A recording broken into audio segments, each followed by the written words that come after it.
How much can a single person change the political history of our times? I remember one of the best speeches I ever heard in the United States Senate was Harris' speech on health care.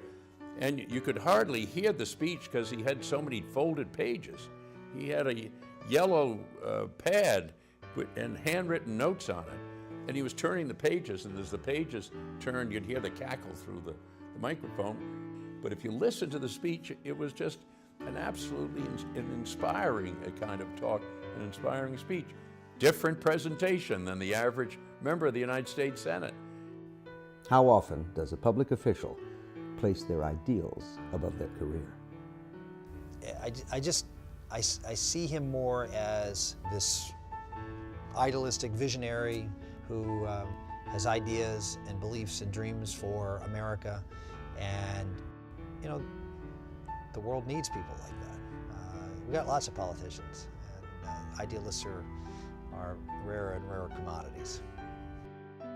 How can we begin to truly understand someone whose career has led him from advising Martin Luther King to introducing universal health care to national politics?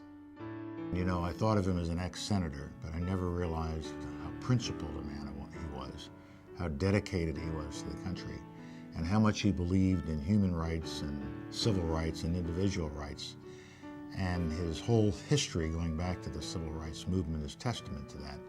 But he sees rights in a broader sense, not just racial rights, but the rights of every individual in America to be able to achieve whatever it is they can achieve in life if given the right kind of opportunities. For over 60 years, Harris Wofford has been dedicated to the expansion of freedom at home and around the world. So when I was 11, my grandmother wanted to take a trip around the world, and above all, she wanted to take me. We were traveling tourist class, and I found my way through the first class and up out to the bow of the Queen Mary, and my arms were out as we went by the Statue of Liberty.